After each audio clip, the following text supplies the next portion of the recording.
will have all that super Roger here.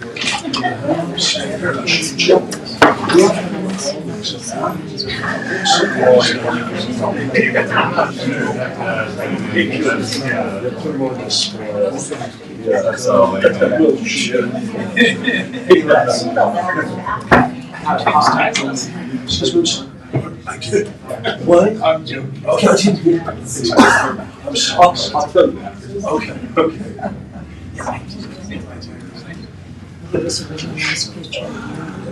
Yeah, that was good. That was good.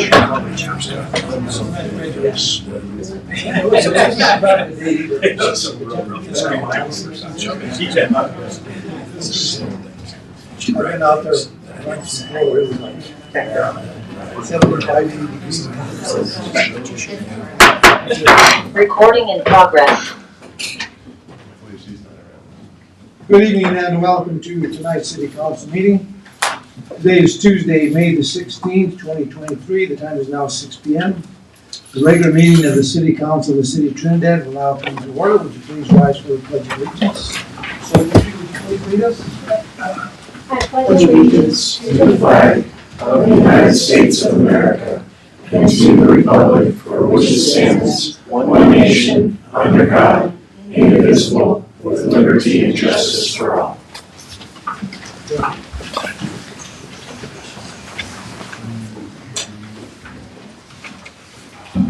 I have a roll call, please? DeBona. Here. Griego. Here. Ogletree. Here. Shu. Here. Thurman. Here. Williamson. Present. Rico. Here. Approval of the agenda. Any changes that council would like to make? Okay. You need a motion, please? So moved. Second? Second? Call vote, please. DeBona. Yes. Griego. Yes. Ogletree. Yes. Shu. Yes. Thurman. Yes. Williamson. Yes. Rico. Yes. Item 3, policy item staff reports. Item 3A, Ms. Jessica Huffman, library director, she will give us an update.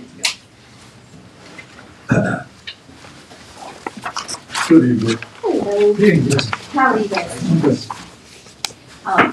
Thank you for letting me come up and have a little update.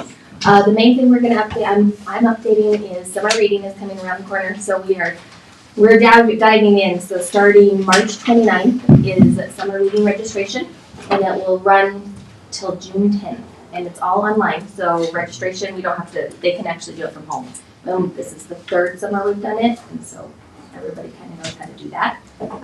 June 10th is our big kickoff party, so we will be having that at the community pool from 5 to 7, free snacks, everybody's welcome. We'll do one last registration pickup. We'll have a table set up so people can come in and register. When they register, I had gotten some really super cute bags that have our logo, so they'll get a bag with a bunch of little goodies in it just to start off the program. And we have a bunch of incentives. We're working with local businesses. Purgatory gave us free drink coupons, so we'll be handing those out as they need. We are working, I'm sorry, I apologize, I talk fast. Like my brain is over here and I'm backing up. So our theme this year is all together now. So we're gonna focus on kindness and community and just coming together as a whole. And so we're working with the fire department, the police department, we have ADA coming in, we have 4-H coming in, I probably might miss one, we have the ambulance district. They're all gonna come in and be special readers and talk about what they do for the community, how they save people, they're making sure everybody's protected and safe. And so we'll do that, we'll do a craft, we're gonna do a foam party over at Chimino Park. We're gonna have a lady named Aspen Black who's gonna sing and do a little all-together dance now. And, bocce ball for the teens, I think I said that wrong maybe. Bowling and archery.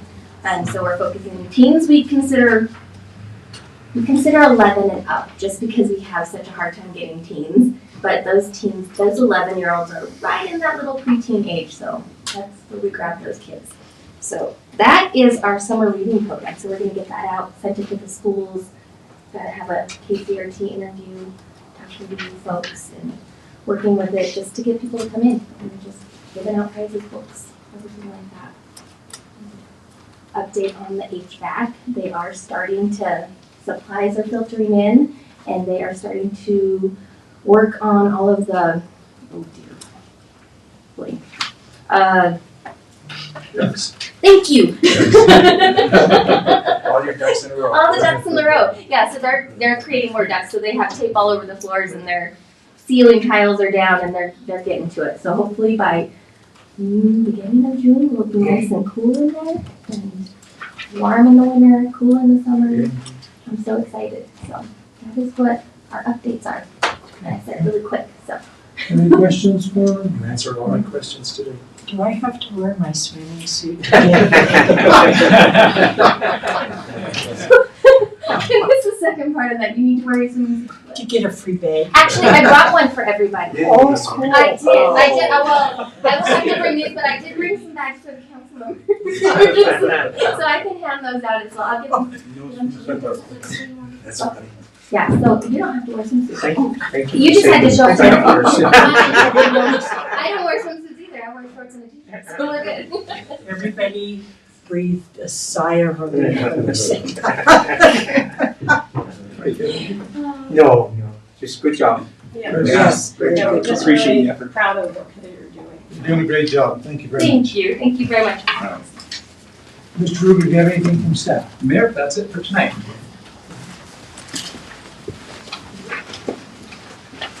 Item 4, petitions or communications, oral or written.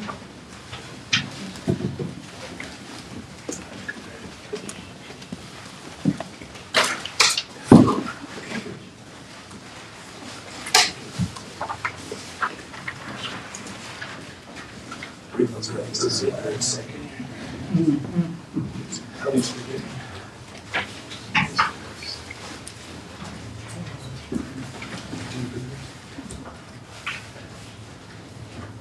Mary Zanheine. Hiding, sir.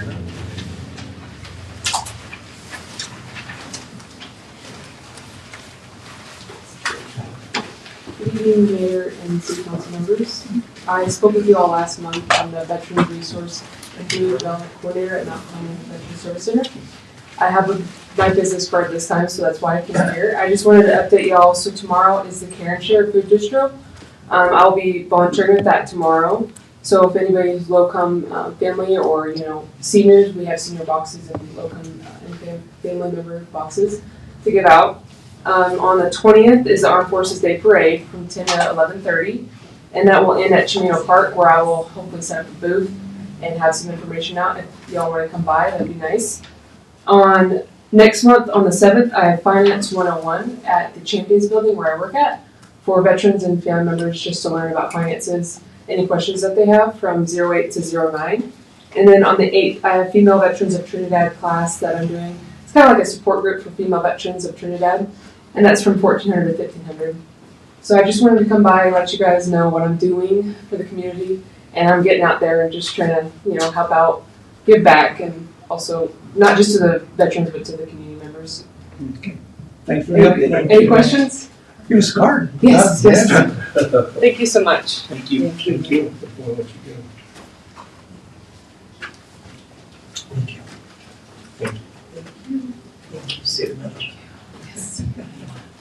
Thank you. Thank you. Thank you so much. Thank you.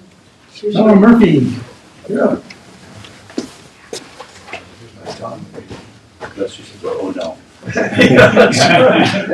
still do. Good evening, Mayor. Thanks on staff. When my family moved here over 40 years ago, we had the railroad tracks behind us and we were a lot homeless.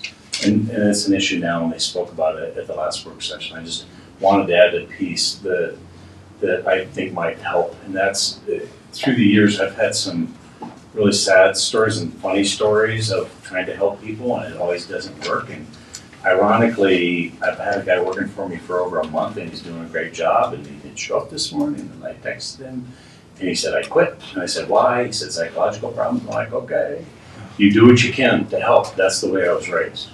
But I introduced the mayor to a guy at the parade not long ago. He was one of my workers that Eli and I just had some fun with. But one of the suggestions he made to you, and I think it might be a good interim solution for some of this, is lockers for these guys where they can store their stuff. because they're stealing from each other. And this is one of the things he had mentioned. And I would think something larger than a school locker, but not large enough where they're gonna camp in it. But that was the problem. If you park a bike right now over at Safeway, within 5 minutes it'll be gone. If you turn around, it's gone. They're stealing from each other. It's really bad. But if they knew that they could put something big enough like a backpack someplace safe, then they're not gonna steal from each other. So it's just one, I'm so encouraged by listening to what the chief and the other officer were talking about last time, that we're moving in that direction. We've had some good conversations about this, in the whole West back when Carlos is in the audience. I mean, they were really nice conversations. It's a difficult situation. You have to weigh because then other people are saying, why are you helping them and not us? So it's difficult, but a locker somewhere, that might be a good temporary solution. Thank you. Thank you. And I do have a letter here. It's not a pretty letter. It's just to let you know. City Council of Trinidad. This is from Miss Barr, I think is her name. Lives in town. It says, shame on you for doubling my water bill. I'm a senior citizen on a fixed income. Shame on you. I will not be voting for any of you in the next election. How does shame feel? I do not use city sewage. So that's the letter that we got. So she was upset with the water bill.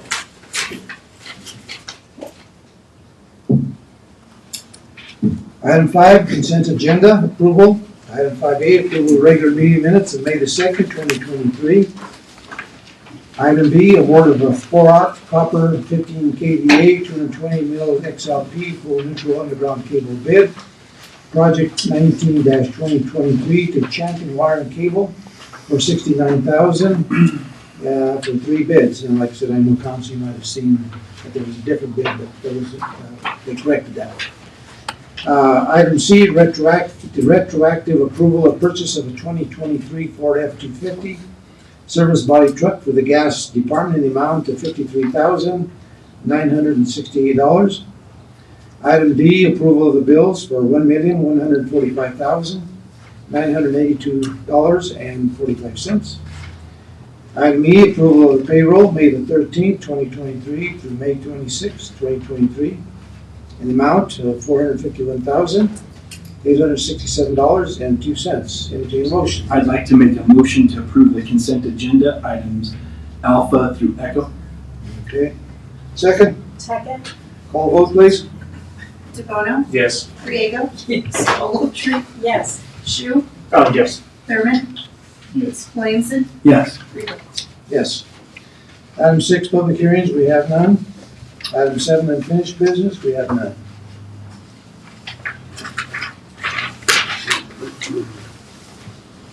Item 8, miscellaneous business. 8A, interview of, well, we don't have an interview actually, but it's the final votes for the prior appointment of the appointed members for the Lodging Tax Advisory Board. We received 8 applicants. And Mr. Ruger, would you please give us the results? Yes, certainly, Mayor. So I do want to point out that Jen Oliver, who had applied, has withdrawn from consideration just because of time constraints that she has. So that's why she's not here to interview with you all tonight. Following the interviews that you did at your last work session, we provided you a score sheet to score each applicant to simplify the process. And so you have a copy of the final combined scores from the results that we received. But I just wanted to highlight the categories really quickly of what we were scoring the respondents on, or what we were asking you all to do. So the scoring was based on background in tourism-related industry, quality of presentation to council, knowledge and experience with City of Trinidad, time to dedicate to Lodgers Tax Advisory Board efforts, and ideas and proposals to help administer the Lodging Tax Fund. So that's what the scoring criteria were. And then once we combined all the scores, the top 5 folks who interviewed were Jason Decker, Lee Elliott Lopez, Amanda Korth, John Kozlowitz, and Ashley Ryan. Okay. Entertain a motion to accept the 5 Members? I move that we approve the 5 highest scoring applicants for the lodging tax advisory board. Second? Second. Any questions? None? Call a vote, please. DeBono, Yes. Griego, Yes. Ogletree, Yes. Shu, Yes. Thurman, Yes. Williamson, Yes. Rico. Yes. Item 8B, resolution reassigning committed reserve funds held by the city of Trinidad in the amount of $1,030,535. Mr. Ruger, let's take a motion on that, please. So moved. Second? Second? Second?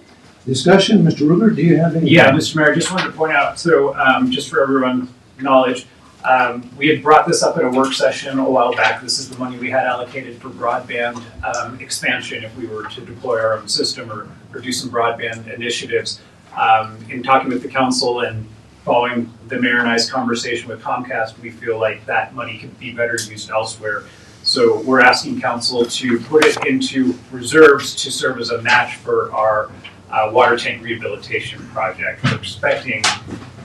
We're hoping to get a congressional spending grant for that project, and the match for that the city would owe is almost exactly what this value is. So we think that would be the most prudent use of this funding. It's also COVID relief funding, and it can only be used for certain things, and water infrastructure is one of the big ones that they're encouraging use for. So that's our request, and that's what's before you tonight. Any questions? Karen? Oh, I'm sorry. No,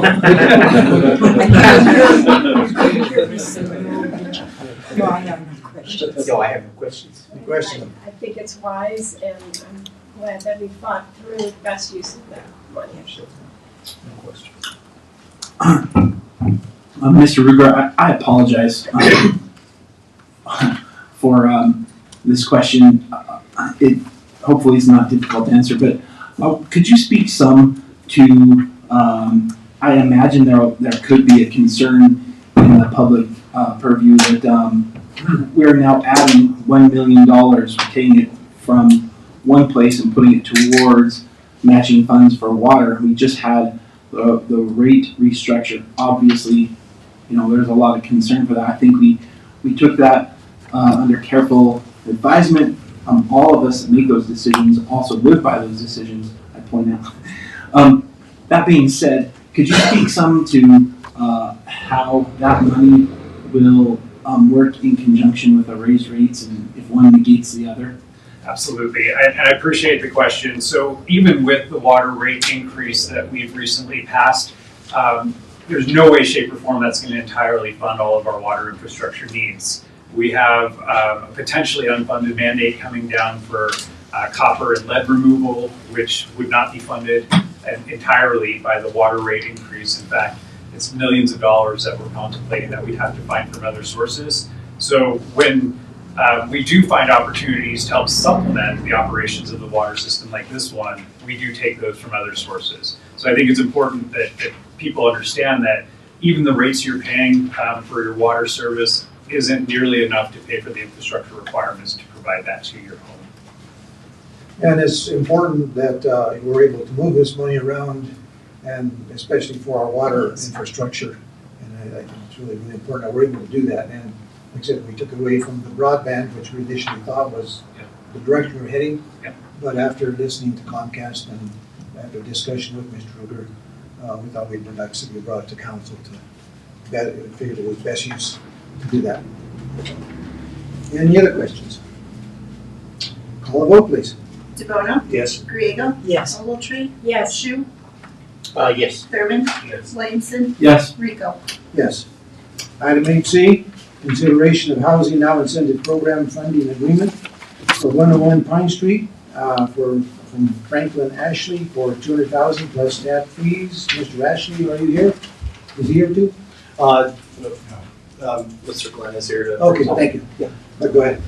Yes, so this is for 101 Pine Street. We saw Arizona come in with the last meeting, which is directly north, so this is south. There are 6 storefronts and not up to 10 units, but 9 potentially, depending on how they reconfigured the bedrooms and the upstairs. The funding is up to 8 though, so we'll only put the restriction on 8 of those units. The units are actually pretty nice. They're not nice shape, but they are nice size. They have the original Murphy beds still in there and the trim, but they are in desperate need of a lot of our all new bathrooms, all new everything. There's going to need to be an elevator added to the inside as well, so they're far going to exceed $200,000 necessary for this. But it's another great building, historic building to get back in active use. So, I know Mr. Glenn is here if you have any other questions. Well, I need a motion on this too. Second? I'll second. Yes, first. I will. Any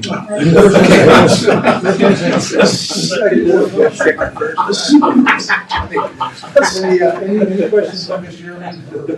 Mr. For the contract? Any questions? I have one. Sure.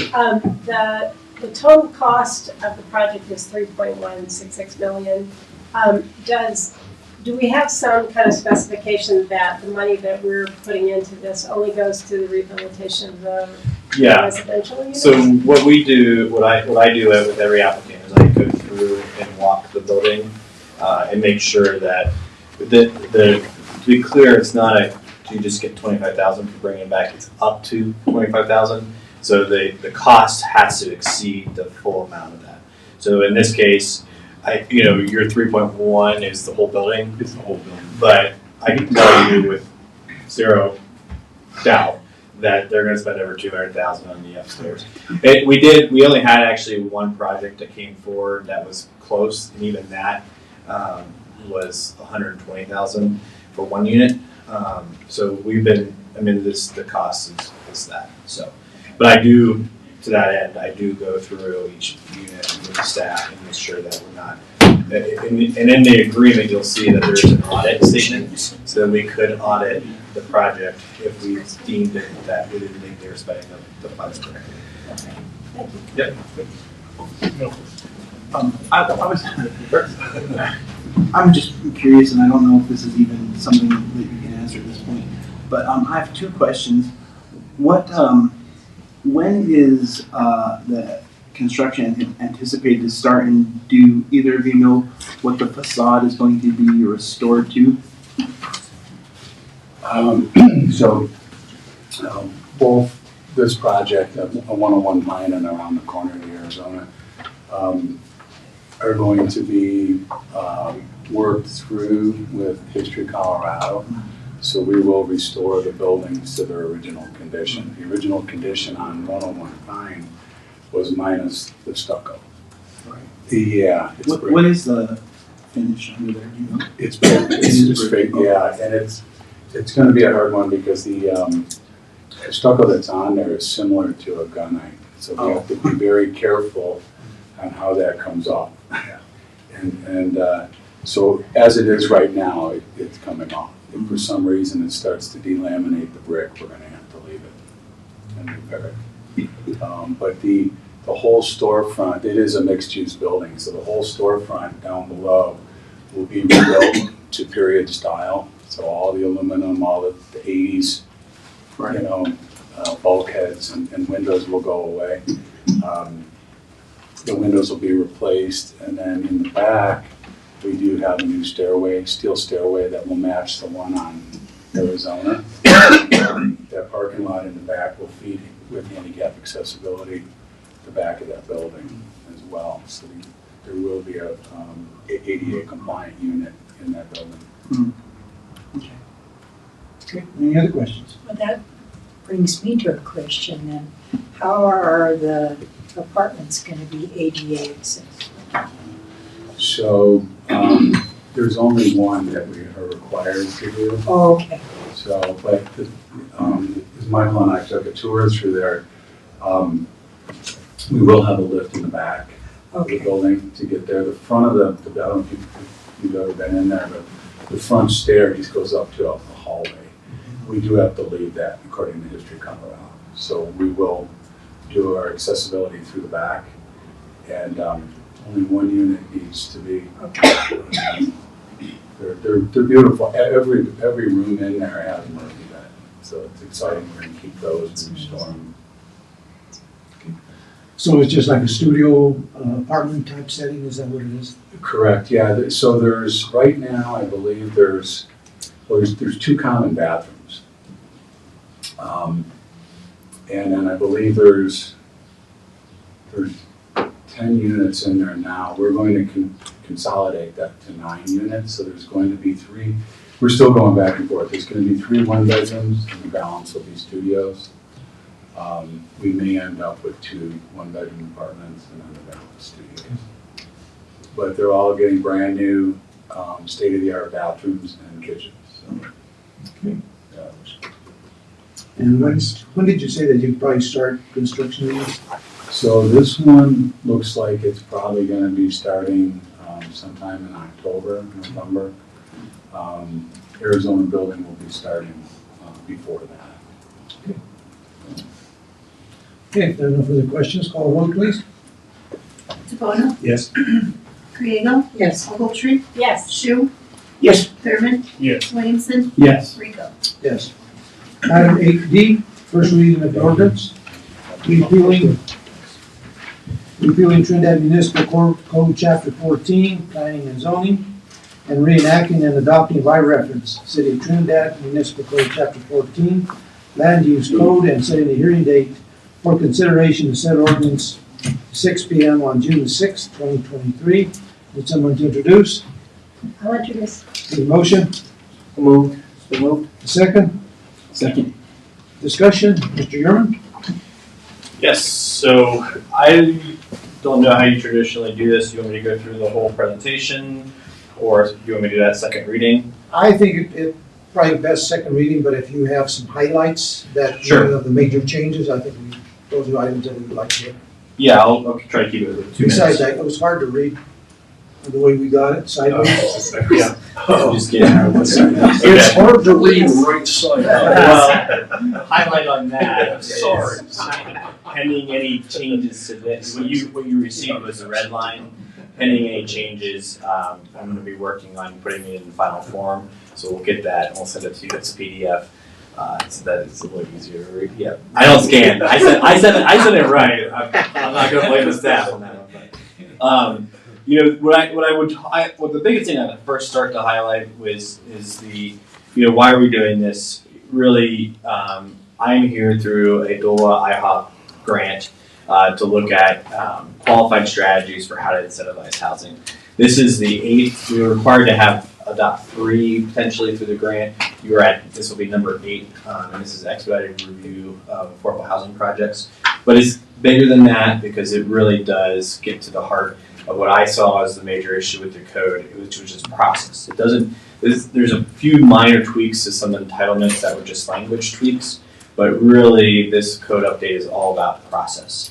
And what it does is it A, cuts down the number of meetings required of an applicant, and B, allows you to consider multiple applications in the same public hearing. And so now you have administrative review, limited impact review, and major. Administrative review would be something that goes just before the staff, like a lot line elimination. Limited impact just goes to the planning commission. That's like a conditional use or a variance. And then major impact is 3 meetings. The first meeting is a concept review, which is nice for an applicant because that allows them to, I want to say it's like the back of the napkin sketch plan, but it really is, so that they can get direction before they spend all the money on engineered plans, survey docs, etc. They get high-level feedback on any major issues, and they can do that jointly as a joint meeting. It's a non-binding meeting in that you guys can say, well, I have issues with this or that. So it's obviously you're not making a decision that night, but you're giving feedback, and then they get into the formal process of a planning commission and then a city council meeting. There are, if it is required in an ordinance, there is no way around it because you know you need a first and a second reading. So in major impact, anything like a rezone that's an ordinance does require 2 meetings in the city council. But that's really the key. The only other thing that I would really bring up is the work of the Planning and Zoning and Variance Commission. They stayed in the guardrails that were set by the city council, and they did 6 meetings on this. So they put in a lot of work. And so I really commend them for rolling up their sleeves and doing the hard work the council gave them. So they deserve a lot of credit for this and a lot of appreciation, because that's 6 meetings is a lot of me to deal with. So, so that's really the highlight.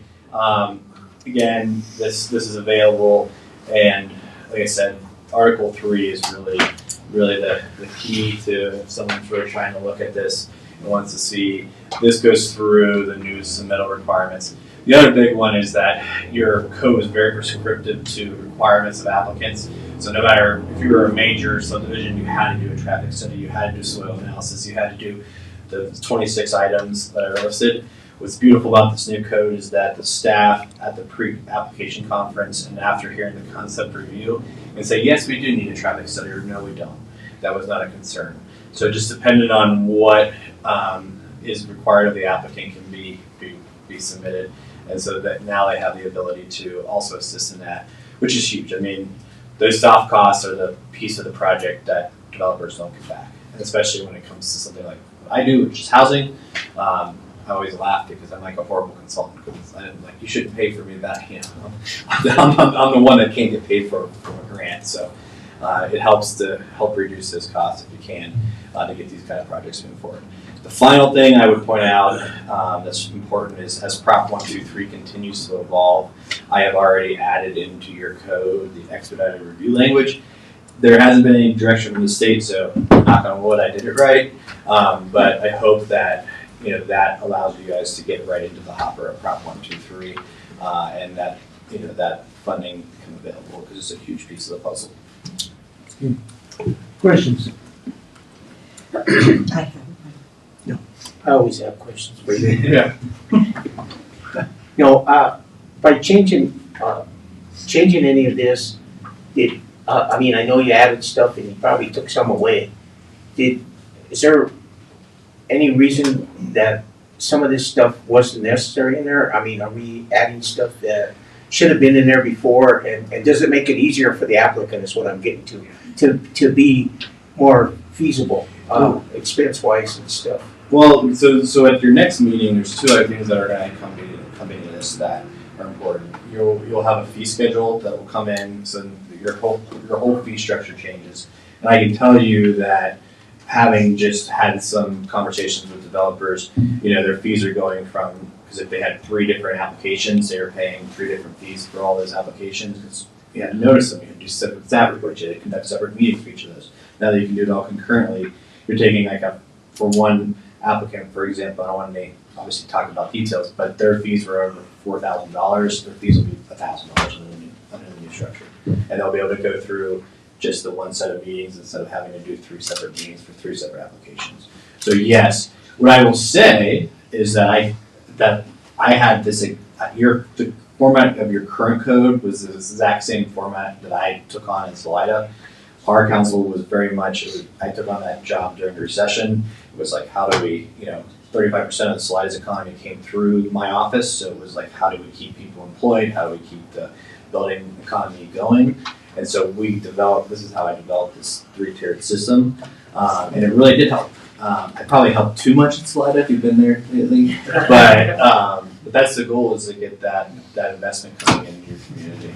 So, but yeah, I will say that a lot of codes have those kind of processes that your current code has, but I think you're seeing the new style of code is going to be expedited. It's good. I mean, it's nice to have it clarified and stuff and make it easier for everyone. Yeah, and I will say, one of the nice things I walked into, and I commend the staff on, is they have a standing Friday where all the department heads meet and have development review. And they've been offering that before I came in, which is great, because that really helps eliminate a lot of the pitfalls in the development process, because most of that's connecting utilities or intersection improvements, etc., that building code issues that might come up during a process, and your staff has been doing that. So I commend that, and that was that made this a lot easier to insert and to take this on. I think this the city doing this is, it demonstrates why we didn't need that top-down approach from the state about how to do local affordable housing initiatives, and I feel like we're being kind of leaders in there. Thank you for helping us to do that. So you're just streamlining, it's just a streamlining of. Yep, and if you go through here, like I said, you can read in the PowerPoint slide, there are some very small things like, I'll choose Article 4. Article 4 is, we're gonna have a codification, the DOLA grant that I was funded through, also have that GIS work. The GIS consultant now has produced a updated codified zoning map. So now after the 6th, you'll have a certified zoning map that will be available that you can actually go and look up your zoning. So just those kind of user friendly. But then there were some very small things like I'll call it this one right here. This one is a great one. This used to say accessory structures must be in line or behind. This said the property line of the primary structure, or sorry, it said the front building line of the property line of the structure. It was just a miswording in there. So those are the entitlements that we touched, but they're very minor. They're just cleanups. So there's really, if you talk to a constituent, it's like obviously they get worried about what can they do with their property.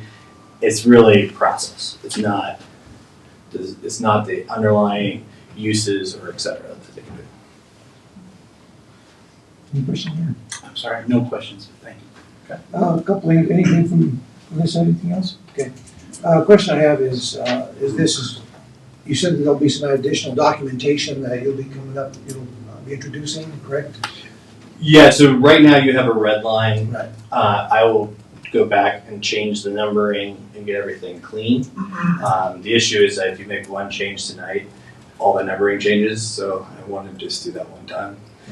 When will you have that done? You'll have that the week of Memorial, the weekend after, or the week after Memorial Day. So the 30th. Okay. The reason why I ask is if there's a way, because this document is 300 pages, and it'd be nice if we could have that document available to us so that we have time to read it and to see the red line or whatever, so it's important. The one thing that I think is important, and will you be highlighting the Proposition 123 future requirements and funding requirements in there so that we can catch those? Yes, you already had an affordable housing section, and so I added an expedited review section. In rural Colorado, you don't have a backlog of applications, but what that expedited review requires is that if someone has a complete application, that they're scheduled for a public hearing within 90 days. Obviously, once you have a complete application, your staff puts it on the next docket, so it's really not, but it has to be in your code. So it's really for like the Aspens and Denvers of the world that have 12 months of delays on getting applications moving forward, that if it has an affordable housing component, that is applications move to the front of the pile. So that's really what it is. It's not substantive, but I did also go in and reference things like the deed restrictions and those to clean that whole section up so it matches the housing now incentive program. The way I wanted to mention is, I talked to Mike Beasley after the legislative session. 213 was killed, so we escaped the bullet there. And there have been some changes. However, they're talking about bringing that back for next year. So in what form, we don't know. So you guys better be prepared that we're going to hear it again. So. Yeah, I just hate to just jump on that, but I'm scared to death that we just expedited your review procedures. Like, can you imagine the state issuing building permits and zoning permits for every municipality? I don't think they understand the complexity of how much that's going to hold up those things. Yeah, the amount of pushback they had on that 213 was just, it seemed like everybody in the state except the legislators. Except the legislators. But anyway, I just wanted to mention that because it's something that's going to be on your doorstep next year. Yeah. Okay. Entertain a motion, please. Yeah, we did. Yeah, we did. Call vote, please. Call the DeBono, Yes. Griego, Yes. Ogletree, Yes. Shu, Yes. Sherman, Yes. Dixon, Yes. Rico. Yes. Been a long day. Yeah. Item 8E, consideration of bid results for project 14-2023 Trinidad Pickleball Court construction. It's an award to Sports Courts of the Southwest for $171,976. And I guess we got Mr. Chatterley here to. Yes, sir, Mayor, Council, pleasure to be here. We have one respondent, it was Sports Court from the Southwest for the RFP. We have worked with them before on different projects. They came in under what we have budgeted for the project, so I think we're pretty good to go. We already have the MOU in place with the schools for the development of the lower tennis courts for the pickleball courts. So unless you have any questions. Good question, go ahead. Did our engineers or did their engineers reevaluate the surface? Because what kind of guarantee the surface is not going to deteriorate over a period of time? So Because it has been pretty problematic. yes, Since so we- part of the RFP is the refurbishing of the existing surface. So sports courts will come in, they will patch, repair the current tennis court, and then they'll overlay the sport court tile surfacing on top of that.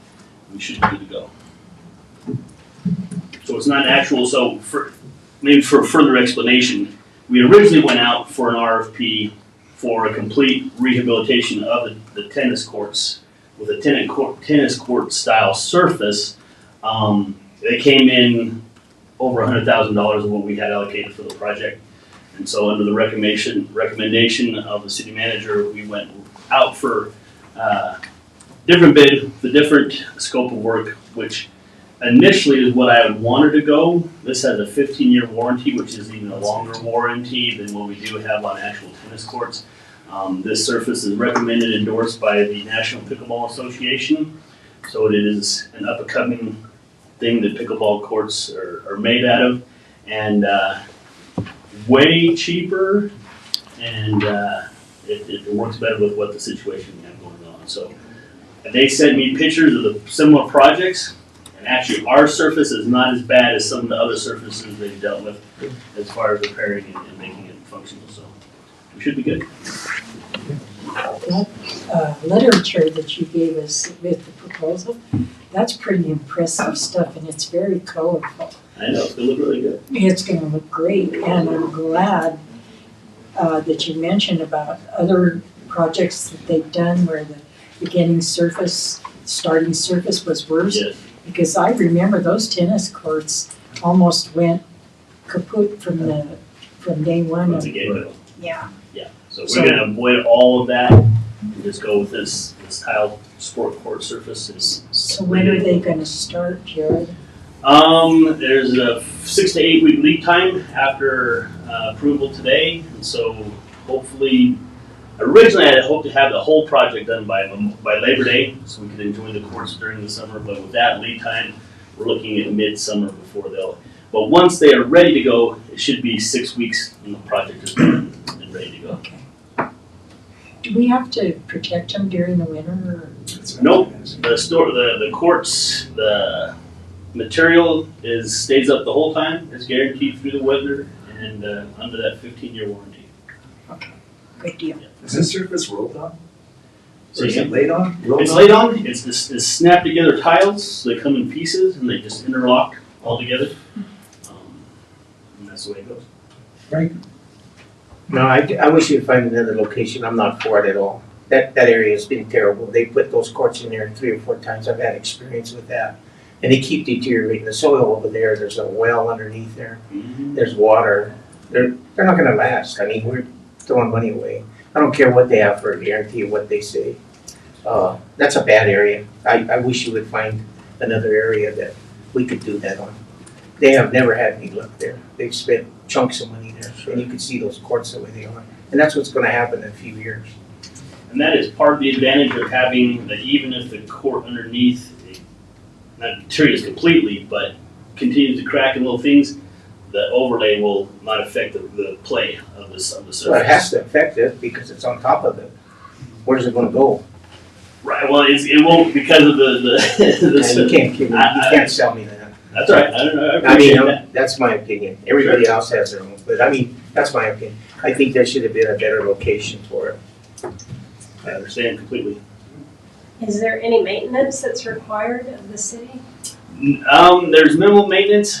Sometimes they recommend that you kind of take it up in sections if you're under a very heavily tree, with lots of leaves, because the leaves will get in and get into that, but as long as you're not in that kind of situation, there's really no maintenance required. And is there like a sign up somewhere, or how, is it just first come, first served? We'll be working with the schools on that, so since it is an MOU in partnership with the school will use the courts. They'll have a certain time they'll be used for their physical education program. Otherwise, it'll be first come, first serve until, should there a league be formed, which is something we would hope would happen, that we have a pickleball league in town, then there'll be blocks of time set aside for league. Otherwise, it'll be a first come, first serve. Thank you. Mm-hmm. I don't want to rehash what Frank asked, but my question was about the well. Is that going to be fixed under the bottom, or how's that? I don't know much about it. That's kind of a school deal as far as it's their property and what they have as far as maintenance. So I couldn't really answer that very with good information.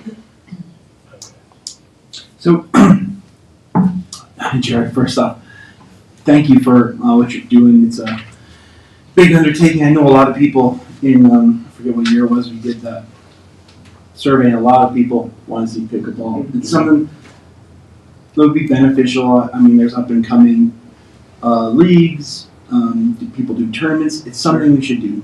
I have some concerns about, I wanted to ask questions about how access will be controlled, because people can't walk on high school track. There's a lot of these concerns, UV concerns. I was worried about blow dirt and kind of asked that. But I share Councilman Shu's perspective. I don't remember. What year was the high school built? 73. Yeah, so I know it was built in 73. I know several people that worked on that project. And anecdotally, and I'm sure people can actually remember this, the courts failed immediately following. They were redone several times. Every single time they were redone, the surfaces failed. I mean, when you've walked it yourself. Absolutely. There's several inch gaps that happened basically overnight. Yeah. My concern is there's some sort of water under there. There could be expansive soil. My first question is, has Bob been involved with any of that bid walkthrough? He has not. Okay. Has the company or anybody done any geotechnical survey? No, they have not. This is my concern. The best for systems, meaning machines, institutions, and people, usually the best indication of future performance is past performance. Sure. We're about to, how much? 171,000. Yeah, 171,000. I think we would be much better off taking that money, finding some other location, even if we have to build a smaller number of courts at a better location. My real genuine fear is we're about to take $171,000, put it out there, and in 2, 3, 4 years, we'll be remembered as the council that voted for that atrocity over there. I, for one, will not be voting for this. Okay. And that's not a reflection on you. I appreciate what your department's doing, but this is putting good money in a bad situation, and it's just. Well, I can appreciate that, and perhaps I should have showed the pictures of the court that they've worked on before, where it's, like I said, was worse than what we have. With all due respect, it's not. It has nothing to do with the court before. There's a source of water, expansive soil. We haven't done geotechnical, and it's failed 2 or 3 times, maybe 4. 4. Okay. The last time they guaranteed it. So it's failed 4 times, no geotechnical, and cracks 2 inches under that surface are going to affect gameplay. I mean, I would implore everyone, this is something we need to table and look at more. I think we need to find his location. What I'd like to do really is, Mr. Just, could you come forward, please? Engineering report. Welcome to the meeting. What would your advice be with the conditions of that? You know, because For the record. you've seen the issues up there. and- What Mr. Shue says is correct. When we just replaced the 240 lineal feet of storm sewer, there's a sump pump that runs in that school continuum. I mean, we had water that was coming out of that school. We had to deal with that water when we replaced that section of storm sewer. So it's true that there's gotta be a well or something underneath, not a well, a spring. That's my guess has caused the problem with the court, you know. And you're right, when I was there many moons ago, they'd fix it and then it seemed like it'd separate again, which is part of the problem with when you have underlying groundwaters. So I don't know an easy. There is no easy fix solution. with a No, there's situation not. like that. Mr. Williamson's probably right, probably should have a geotech in there and get a professional opinion about the stability of it.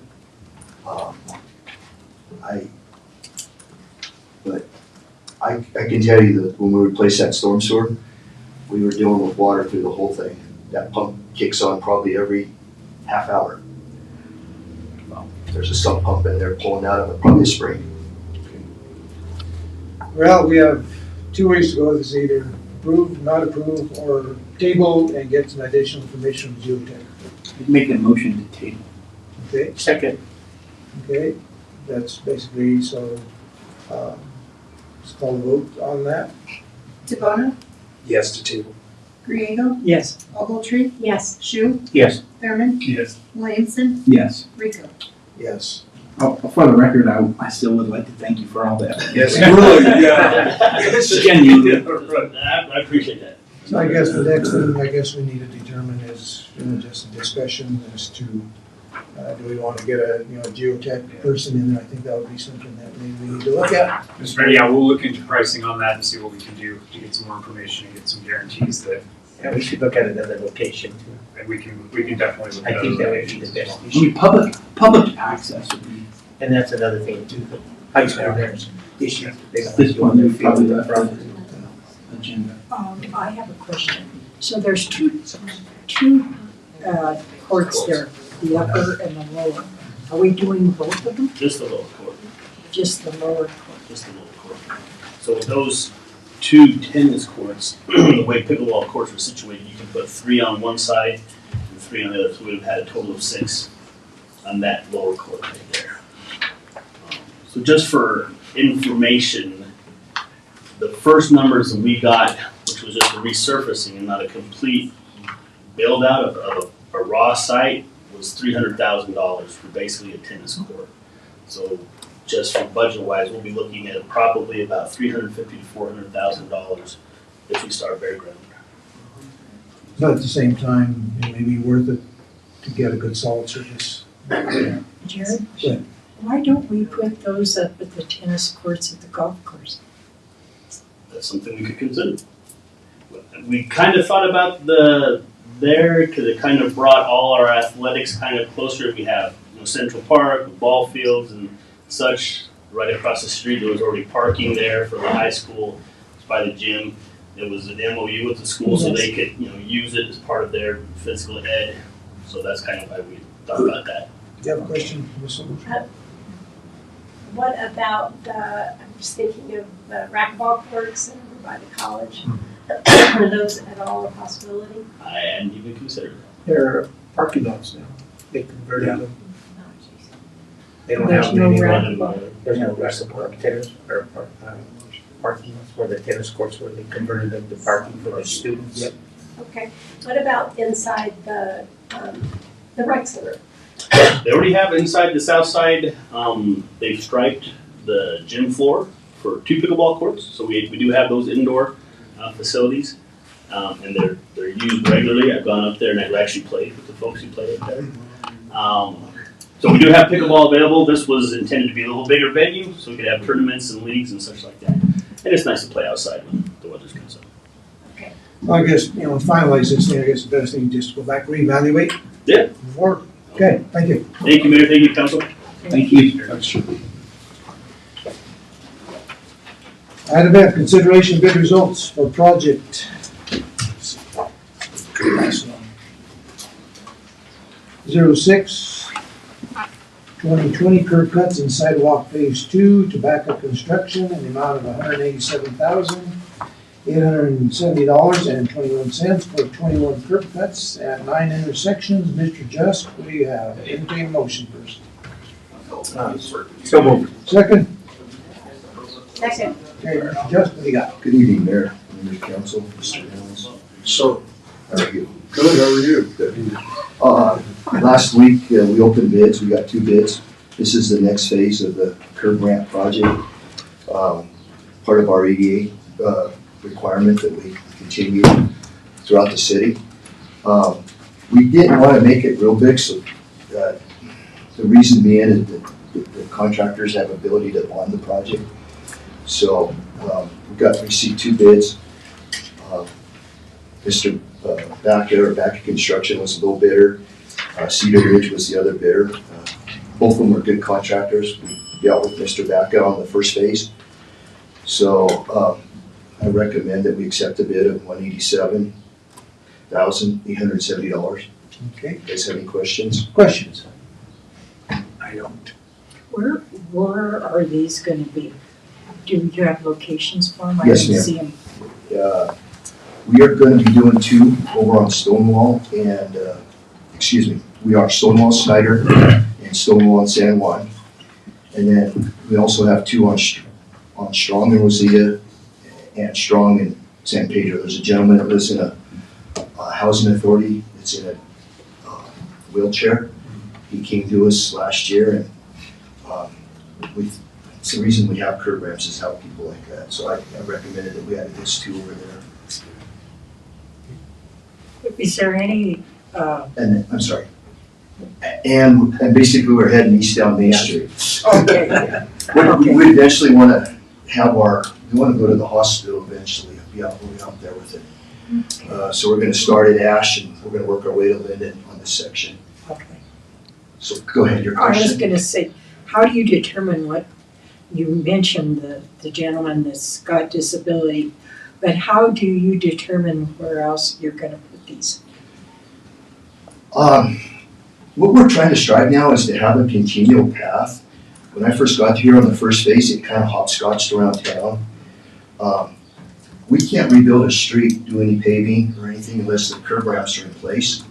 So that's what we're trying to do. We went up Pine Street, so if we wanted to overlay or redo Pine Street, we could, not that it needs it.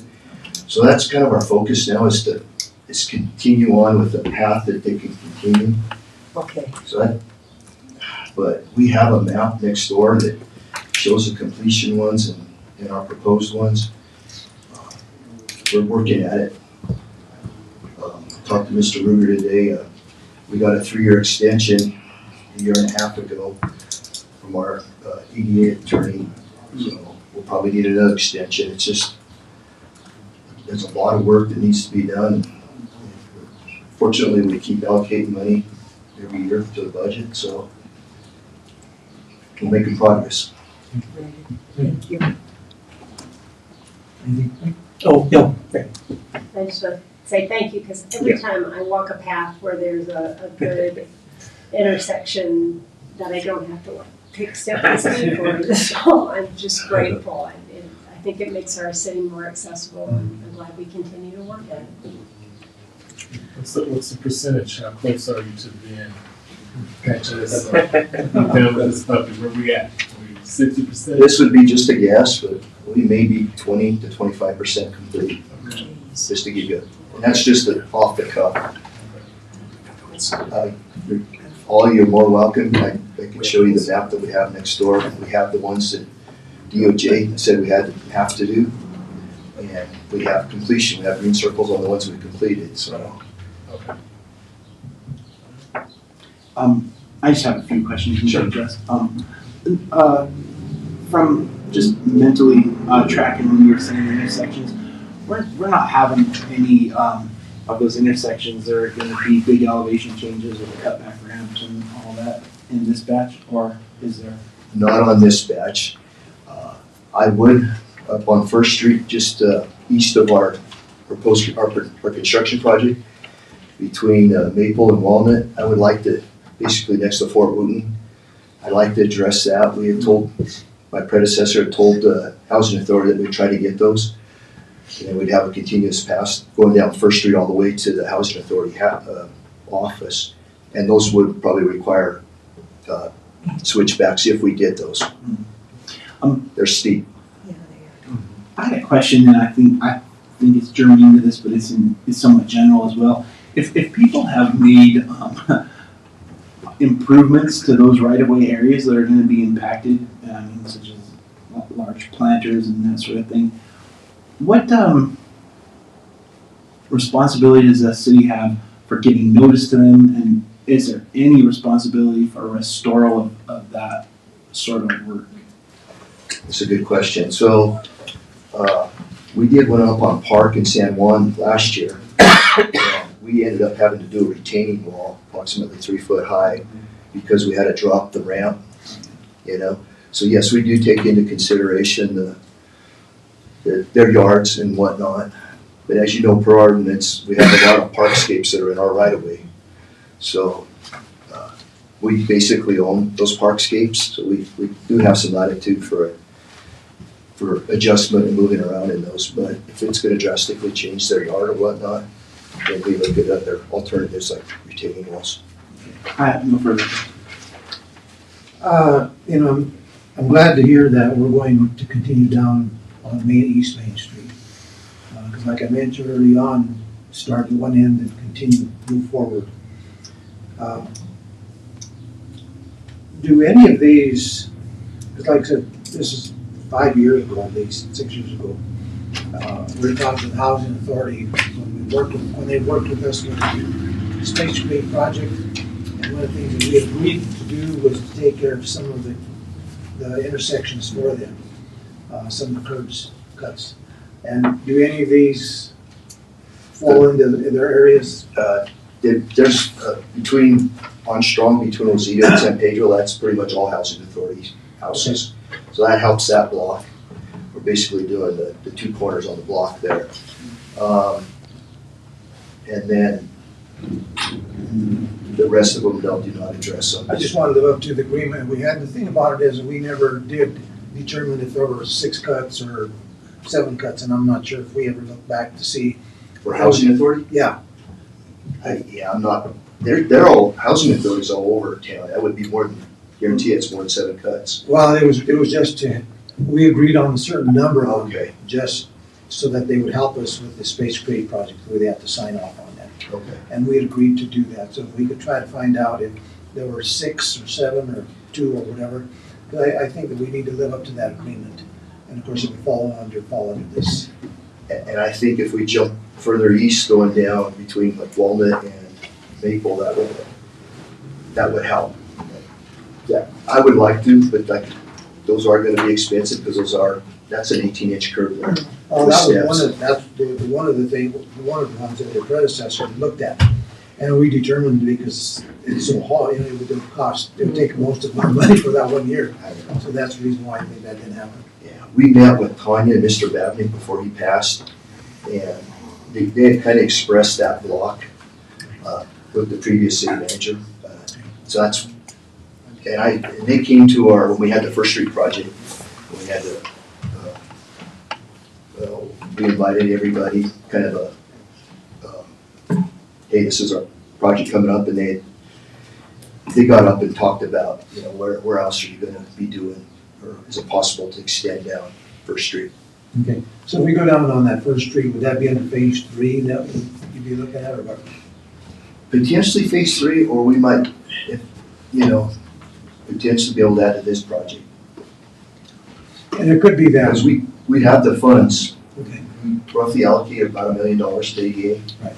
So. And one of the things is that I know that was one of the areas that the Housing Authority wanted fixed.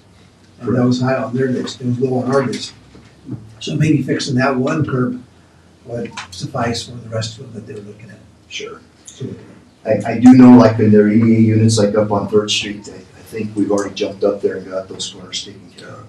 and you were mentioning that we may have to ask for another extension from the DOJ, That's a definite, yes, sir. and when would you ask for that extension? When? When we start getting close to the 3-year deadline. And I say a year and a half, Audra might know, and she was involved in that last time we talked to Zion. I couldn't tell you off the top of my head. Exactly. I've been here over 2 years, and I'm using that as a reference, and it was about 6 months when I was on the job. It's kind of when we got that approval. I don't anticipate that they've been real good to work with. I mean, what are they gonna tell us? I mean, we're showing effort and working towards the I think goal. that was the idea behind it, that we were showing the effort that we were making progress. And that was the important part, and that's why they worked with us the last time, so. Correct. But it would be a good idea, when you do find out, to let council know, so that, Okay. because it's gonna be on our radar. That's always hanging over our head with the DOJ. Okay. Any other questions? Call vote, please. Bono? Yes? Griego? Yes. Ogletree? Yes. Shu? Yes. Thurman? Yes. Williamson? Yes. Rico? Yes. Thank you. Thank you. Thank you, sir.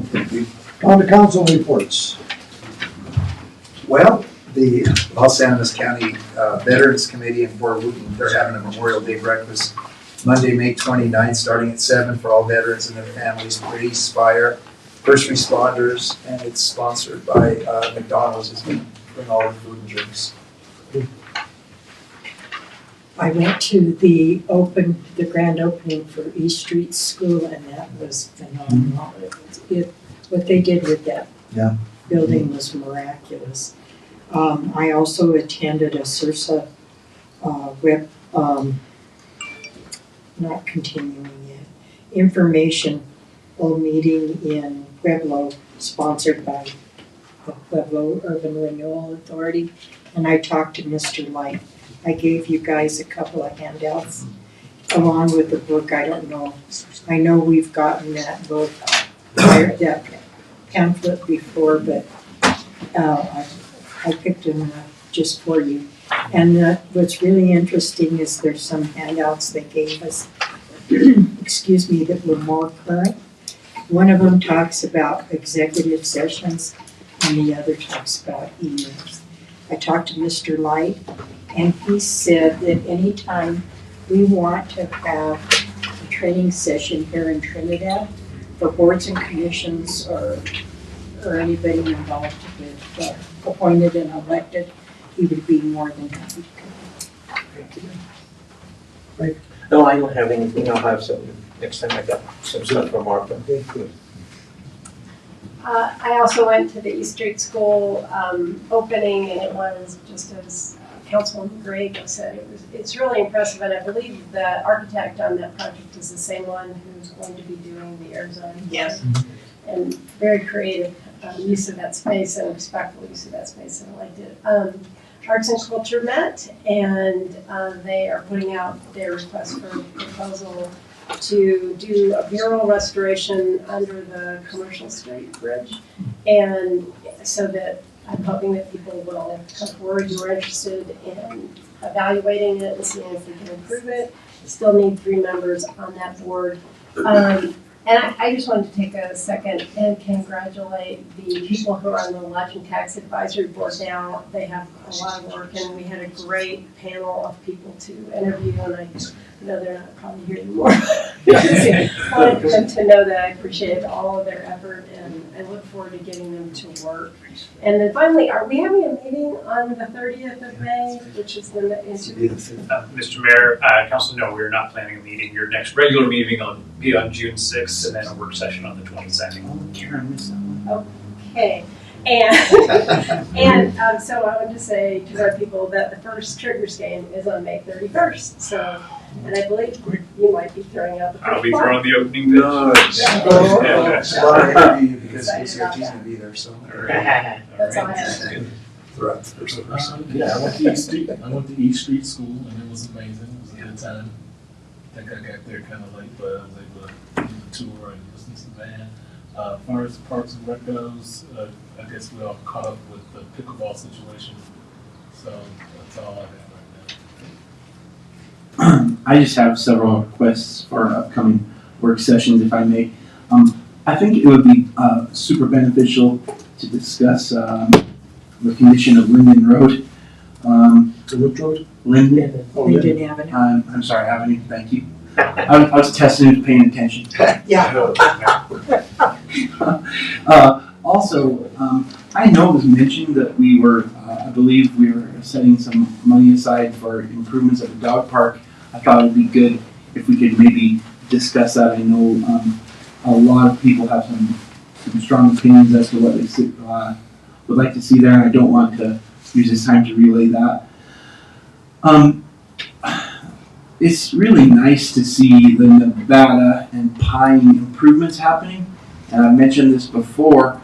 I think that the city, we could help reinvigorate that area with just a few small infrastructure changes. I'm not sure that we have the property or the money to do it. I think it would be worthwhile to have that discussion in work session.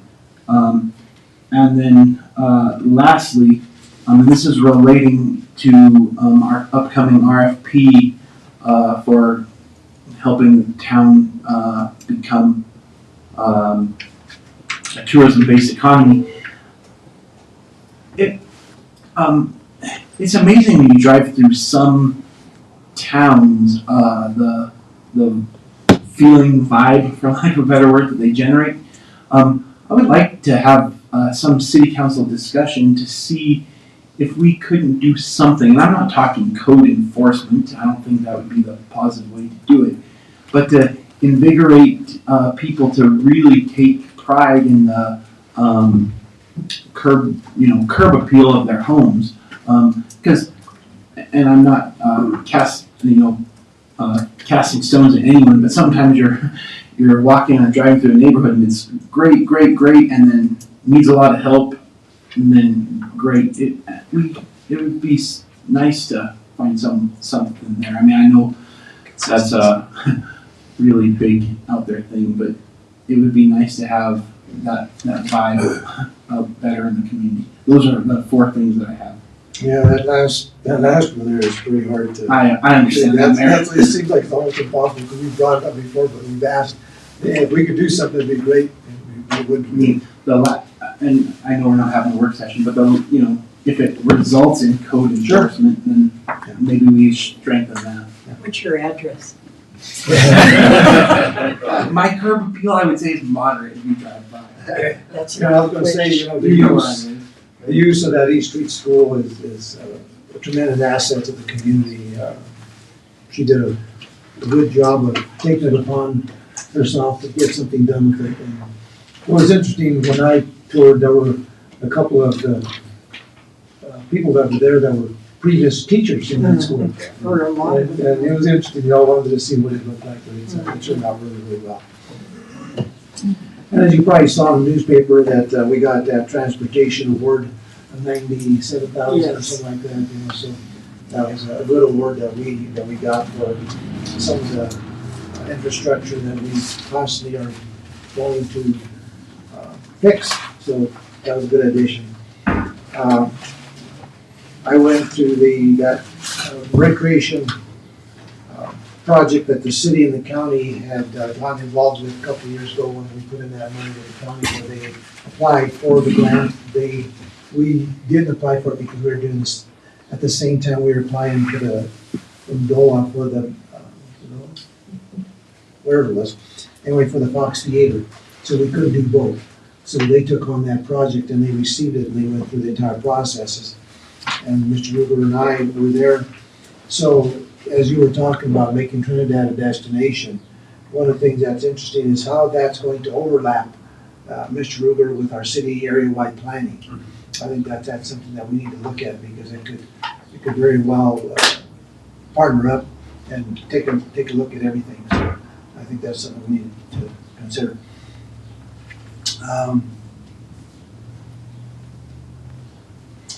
I was asked to attend a rail district stakeholder virtual meeting. What it was is, being that I was on the previous commission, they wanted to ask some questions of me, and there were 3 or 4 people on there. And they're just asking my opinions as to what I thought of the current day rail district as where it's going. And I know that they're going to have something at the school, I think, in the next few days. But I've also asked Mr. Ruger to get Commissioner Lopez to come and give us an update directly to council, because I think we need to have that because of our sponsorships that we have out there. And I think it's important that he gives us an update periodically. I also attended the Betcher Foundation virtual meeting. They have these like 3 or 4 times a year, and what they do is they have different items that they discuss, and it's always interesting to listen to some of these people and their ideas as to what they're talking about. One of them was housing, that I think of right offhand, and the other one was economic development, and some of their thoughts. So it was interesting. I had been on top of staying in touch with Alex from Amtrak. He took over the previous person that was taking care of this shelter that we're talking about getting built, and finally heard from him. And then today I got a message from him that Amtrak will be on site next week to take a look at trying to get this going. Everything has been signed off on. I sent the information that I received today to Mr. Ruger. So everything's been signed off, so they're coming down next week to be on site to see where it goes from there as to when the construction starting date is. I don't know.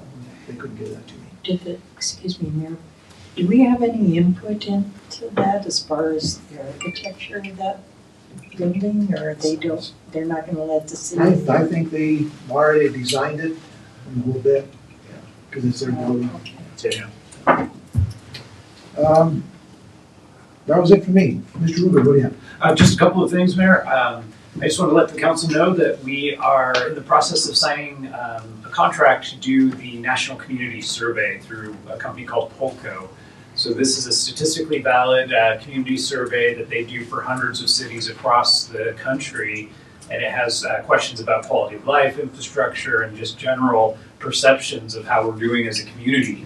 And what's really cool about it is they actually use the USPS and other data points to do random samples of our communities. So the survey actually goes out to people who otherwise normally wouldn't probably get involved in coming to speak with you all or giving us feedback. So we're hoping it'll be a true assessment of how we're doing as a community. Trinidad actually did this survey in 2016. And so that's actually really good because we'll have some historic data to benchmark of our own, and then we can see how we're comparing to other communities, and it'll give us a good idea of focus areas of where we might want to expand our efforts. So excited for that. And then I also wanted to mention we did receive the results back for our golf course consulting RFP. We received 4 proposals, which was an outstanding response. So 4 very good companies who are competitively looking to come help us decide what to do next with our golf course. We're in the evaluation phase right now and hoping to award that contract next week. I have a clarifying question, if I may. Sure. And this is more, that is not companies to run it, that's a company to perform an evaluation of potentially how to run it. Yeah, that is correct. So this is just to come in, they'll actually work with the current operator as well and get information from them, and they'll do an assessment and give us a report that you all consider for a model of how the golf course can be operated. I do want to mention, Les and I met with the Golf Association today and had a good conversation with them about what we're doing. They're involved in the process. I was going to report on that. Sorry, No. Sorry, Les. No. You guys always say that with each other. Right, exactly. So I just want to know. Go ahead. You mentioned about this National Community Survey, and I think that's probably one of those surveys that if you look on your phone, there's always stuff about, best places to live in Colorado, worst places to live, and best places to go recreate, things like that. And I think that is the direction that I think that we really need to put some emphasis on to create this community to where we are on that list of want to come here. Yeah. So I think that's the future too. That's what we need to work on.